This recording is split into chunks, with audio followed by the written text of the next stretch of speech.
Will the Boston Bruins trade Jeremy Swayman? So, for y'all that have been living under a rock, Swayman and the Bruins have not been able to come to an agreement with the contract. He is currently an RFA.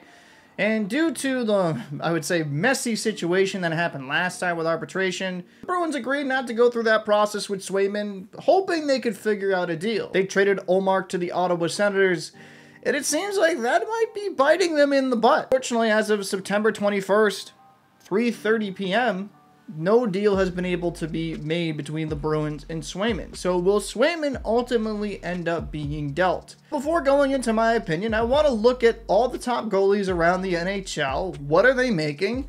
And kind of do a fair comparison from there. Now, obviously, Carey Price is no longer playing due to injury, and man, that guy is still getting paid a lot of money. So Carey Price making $10.5 million against the cap. He's on LTIR for the Montreal Canadiens. Price is one of those goaltenders that you could justify when in his prime. Yeah, 10.5 makes sense. But the true leader in cap hit value of active players for goaltending would be Sergei Bobrovsky, who makes $10 million per year.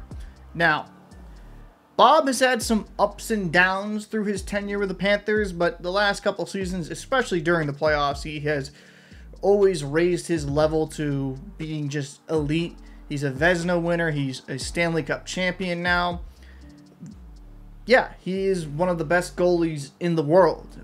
Beneath him, Vasilevsky, we kind of know what he has done, making $9.5 million against the cap. But I feel like slot 4 and down, this is where you can make a little bit more fair of a comparison for Swayman. Connor Hellebuck, Vezina Trophy winner himself, $8.5 million per year. And then after that, you go with Gibson, Markstrom, Binnington, 6.4, and then $6 million with both of those. And then you have Igor Shesterkin in the 10th spot, who he's going to get a massive bump most likely. He was making $5.6 million against the cap. I imagine he'll be more near the $9-10 million range.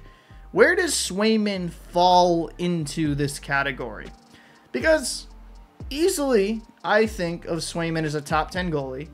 He has proven that he can raise his game to the highest levels. And if you're going to want to pay a goalie a lot of money, yes, you are going to want him just entering his primes. So throughout that possible 8 years, all of it is good.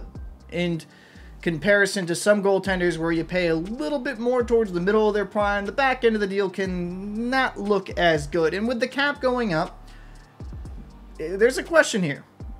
What do you value Swayman as?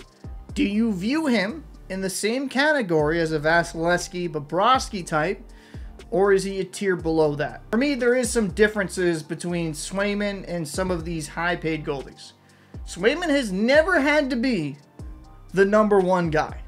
He's never had to carry the load because Ullmark has been there and has been just as good. I mean, Ullmark won the Vezina too. Goaltenders with the Bruins have performed extremely well. And yes, they had one of the best tandems, but due to them having such a great tandem, neither goalie was really heavily relied on to carry the load. And Swayman has yet to be that guy to have the lion's share of games around 55 plus in a season. So will he be able to hold up? Will he be able to remain healthy? These are questions you can have. And when I look at Swayman, I love the potential. I love that he's improved every single year. But do I look at him as a $9-10 million goaltender? No, he has not earned that. He has not won a Vezina. He has not won a Stanley Cup. He has looked superb as the years have gone on. But if I'm the Bruins, do I want to kind of lock myself up with a guy making $10+ million when he really hasn't earned that?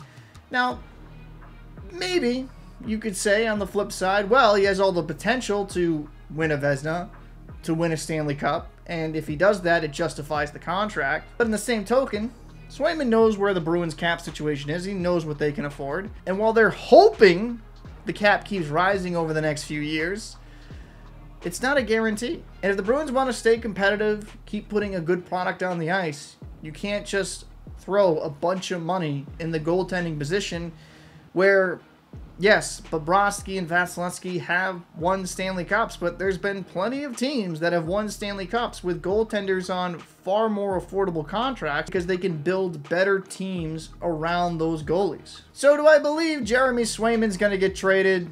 No, I don't foresee that happening. I think at worst case scenario, maybe they agree on a bridge deal, maybe a year or 2 year bridge deal, and then they can have a negotiation further down the road. But now that the Bruins have dealt Ullmark, they kind of lost that bargaining power. The drop off from Ullmark and Swayman to Korpisalo is huge. And I think Korpisalo, in the right situation with the Bruins, getting coached up, I think he can be a fine enough backup. But he's nowhere near the quality of a guy like Ullmark or Swayman. It's just a massive drop-off, in my opinion. And if the Bruins are going to want to remain towards the top of the Atlantic Division, you need a guy like Swayman. And Swayman is extremely young still. The reason why the Bruins moved off Ullmark is he's older. He's in his 30s. In comparison to a guy like Swayman, who's still very young, you're going to have a lot more tread on those tires on Swayman in comparison to Ullmark. If they do have to trade Swayman, that is going to be a massive black eye on Don Sweeney. That would be a failure. Because if you're going to get rid of Swayman, you might as well have just kept Ullmark. But let me know your thoughts down below in the comment section. Do you believe Jeremy Swayman is going to get traded? I'd like to know your thoughts. I'm Captain Paul. I'll see you in the next one.